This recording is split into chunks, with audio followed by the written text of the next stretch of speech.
नमस्कार दोस्तों, a mistake which is being made by investors in real estate specially in Gurgaon market जो मैं experience कर रहा हूं उसको बताना चाहता हूं। बहुत लोगों ने बहुत कुछ ले रखा है, ठीक ले रखा है, पैसे भी हैं, दे भी दिए, बन भी रहा है, लेकिन अब अधीरपना आ रहा है। ओ इसको बेच के वहाँ ले लूँ, वो वाला कैसा है? क्यों भाई, इसमें कौन से कांटे लगे पड़े हैं? कुछ ऐसा लग रहा है बेच के पैसे कमा लूँ, पैसे कमा लूँ। जो ले रखा है लेके बैठो।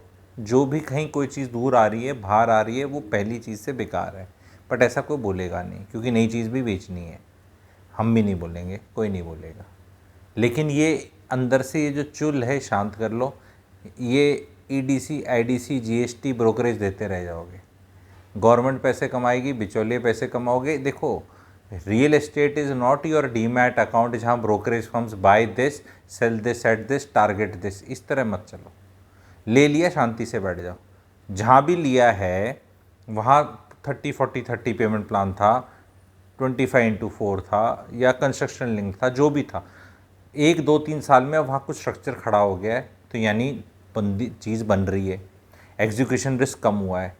हवा में नया गुड्ढा जहाँ गुड्ढा नया गड्ढा जहाँ खुदना है, अभी टाइम बचा है खोदने के लिए और उसका एनवायरनमेंट क्लियरेंस का पता नहीं, तो ऐसे कूदी मार के मत जाओ। फ्रेश पैसा है लेने का तो बाय ऑल मीन्स, लोगों को मना नहीं कर रहा। मार्केट बुल रन में चीज़ें ठीक हैं, ले सकते हो, नहीं ठीक है, लेकिन बेच के लेने का कोई फ़ायदा नहीं है, ये मैं बता रहा हूँ। मार्केट में कोई भी नहीं बताएगा ये बात, सब कहेंगे भाई साहब बिल्कुल वो तो छिछी है।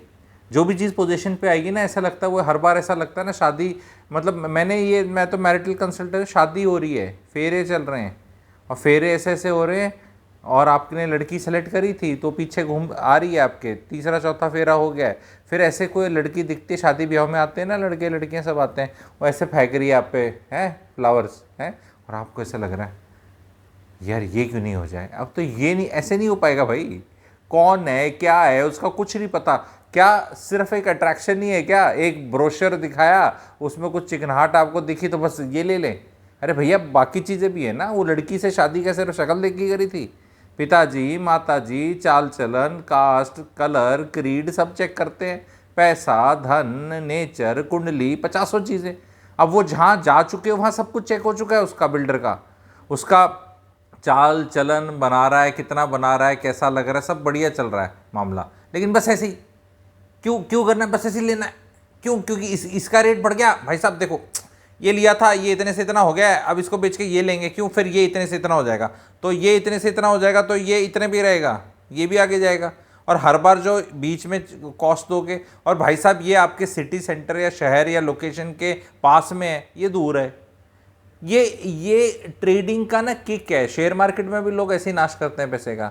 100 का स्टॉक लिया, 125 का बेच दिया, अब मैं वो 200 का लूँगा, वो फिर 250 का हो जाएगा, फिर 250 वाला बेच के फिर मैं वो लूँगा, फिर ये लूँगा। फिर भाई तुमने अगर बड़ा अच्छा कोई ले रखा है और वो ग्रो करे जा रहा है तो पकड़े रहो। फ्रेश कैपिटल आए, डाइवर्सिफाई करना है तो बाय ऑल मीन्स। तो एक प्रॉपर्टी ले ली, डाइवर्सिफाई करना है, 3 BHK लिया था, अब 2 लेने का मन है, या इस शहर में लिया था उस शहर में लेने का मन है, ये सब चीज़ें हैं, तो समझ में आता है। यही कुद्दी मारने में ये भैया रोज व्हाट्सएप के फॉरवर्ड आते रहेंगे, रोज कोई ना कोई बोलता रहेगा, मारे जैसा मैं अपने आप को भी इंक्लूडेड कर रहा हूँ। तो इतना बावड़ी बूझ बन के अपना भटकना नहीं है। कोई प्रॉपर्टी के साथ शादी करो, स्टॉक्स के साथ नहीं करो। स्टॉक्स का परफॉर्मेंस अगर ठीक नहीं हो रहा तो बेच सकते हो, लिक्विडिटी है, जल्दी कर सकते हो, और ट्रांजैक्शन कॉस्ट कम है स्टॉक्स में। प्रॉपर्टी में भाई साहब 7-8% तो रजिस्ट्री है, 5% जीएसटी है, आईडीसी ईडीसी है, फिर ब्रोकरेज कॉस्ट है, फिर बिल्डर बायर एग्रीमेंट है। बैठ के लगाओगे तो 15% तक जाता है मामला। तो इतनी जल्दी हाँ सोच के लो, ये कूदी मत मारो ऐसे कि यहाँ ले ली, वहाँ ले ली, वहाँ ले ली। सब अगर रेट बढ़ेगा तो भाई सबका बढ़ेगा, और नहीं बढ़ेगा तो भाई फिर नहीं बढ़ेगा, ये भी याद रखना। यस, किसी का 100 का 120 हो सकता है, किसी का 100 का 115, किसी का 100 का 125। ये नहीं होता कि 100 का 200 हो गया एक का और दूसरा तो ऐसा नहीं, ऐसा नहीं होगा। जो प्राइजेज जिनके कम हैं उनका एप्रिसिएशन उतना ही हुआ है। मैं बताना नहीं चाहिए लोगों को, लेकिन फिर भी मन कर रहा है क्योंकि कोई आके बताता नहीं ये चीज़। द्वारका एक्सप्रेसवे पे जो सबसे बकवास प्रोजेक्ट्स थे नॉन माइवन सीपेज वाले काली पीली टैक्सियाँ, उनके प्राइस में ज़्यादा अप्रिसिएशन आया है क्योंकि उनके बहुत ही डिस्ट्रेस प्राइजेस थे। अब उसका ये मतलब नहीं कि अब जाके खरीद लो, और उसका ये भी मतलब नहीं कि उस टाइम खरीदना था, लेकिन मैं ये बता रहा हूँ कि प्राइजेस का अप्रिसिएशन वहाँ सबसे ज़्यादा आया।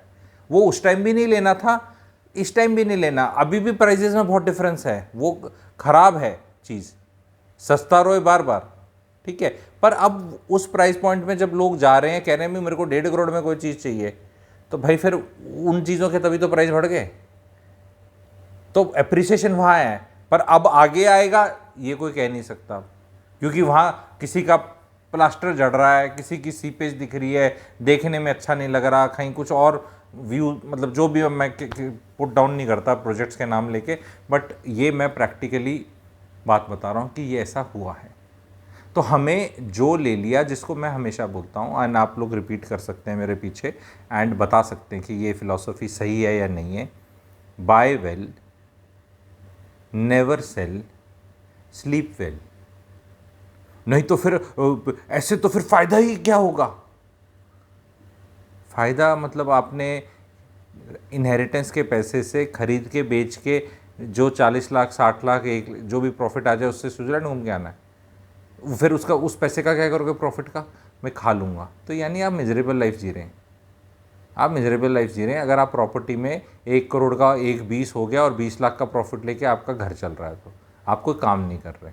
आप वैसे भी कहीं नहीं जाने वाले, बिकॉज सूनर और लेटर एक साइकिल आएगा जब आप कहीं ऐसी जगह जाएंगे, आप फंस जाएंगे, वहाँ चीज़ मिलेगी नहीं, या देर से मिलेगी या बहुत देर से मिलेगी या कुछ और हो जाएगा, बिकॉज आपके पास एक्चुअली कुछ और बैकअप नहीं है। अगर कोई आदमी 1 1.5 2 3 4 5 लाख तनख्वाह या इनकम कमा रहा है तो रोटी तो वहीं से खा रहा है। वहाँ अब उसको अपने एसेट्स और नेटवर्थ बढ़ानी चाहिए, उस पर ध्यान रखना चाहिए। अगर एक अच्छे बिल्डर का एक अच्छी लोकेशन पे एक अच्छे प्राइस पे चीज़ आपने ले ली है, तो only thing which is left now is to have patience and get it delivered, get it registered, either stay there or put it on rent. Rent will be 4-5% minimum of what you paid and current value का होगा 2.5-3%। पकड़े रखो। वो rent जो आपका आज 4% है 5 है, वो 8 साल में 8-9% हो जाएगा। कैपिटल अप्रिसिएशन भी होगा, पर कोई बताएगा नहीं ये बातें। सब बोलेंगे नहीं नहीं भाई साहब बेच दो, और कुछ अच्छा आ रहा है, और कुछ। अरे और कुछ भी खरीद लो अगर खरीदने का मन है और पैसे हैं। बेच के खरीदने का कोई फ़ायदा नहीं है। बिल्डर फ्लोर खरीदा था वो ही ठीक कर रहा है, पकड़े रहने दो, मिल गया ना, हो गया ना। नहीं, हम वो बेचते हैं क्योंकि मेरे वाले की कोई बात नहीं। शहर गलत है, प्रॉपर्टी के प्राइस नहीं बढ़ रहे, दूसरे शहर में बेच के ले रहे हो, बाय ऑल मीन्स लो।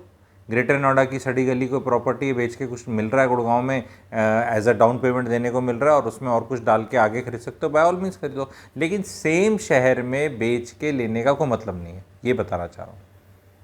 तो ग्रेटर नोएडा में बेचकर ग्रेटर नोएडा में लेना कोई फ़ायदा नहीं है, स्पेशली अंडर कंस्ट्रक्शन कहीं भी, क्योंकि कोई पुरानी प्रॉपर्टी होगी गुड़गांव में जो आपको लग रहा है कि यार अब ये मैं तो यहाँ रहूँगा नहीं और ये ऐसे कहीं जा भी नहीं रही, तो फिर भी समझ में आता है। मैं उसके एक्सेप्शंस बता रहा हूँ कि चल यार मेरे को ये प्रॉपर्टी पुरानी होगी। लेकिन भाई साहब एक जगह आपने बुक करा था 8 महीने 10 महीने पहले, अब मार्केट को बता रहा है उसका कुछ प्रीमियम थोड़ा बहुत, तो वो खुद ही जाके मत करो, क्योंकि what you will and up buying will be not उतना वैल्यू फॉर मनी। क्योंकि यहाँ का तो दिखता है कि 100 की चीज़ ली 120 की होगी, लेकिन जहाँ आप जो चीज़ ले रहे हो 150 की या 100 की ले रहे हो या 120 की, जितने, क्या वो उतने की है? क्या ये ज़्यादा अच्छी नहीं थी? ये सोचना है आपको। सारे नए projects will be more denser than the previous ones. जब बन के तैयार होंगे तब आपको चीज़ समझ में आएगी। और ये क्यों हो रहा है गुड़गांव मार्केट में? गवर्नमेंट ने FAR बढ़ाती गई है, गवर्नमेंट पिछले 10 साल से। पहले हाई राइज का 1.5 1.75 होता था, फिर उनने बीच में किसी एरिया का 2.5 कर दिया।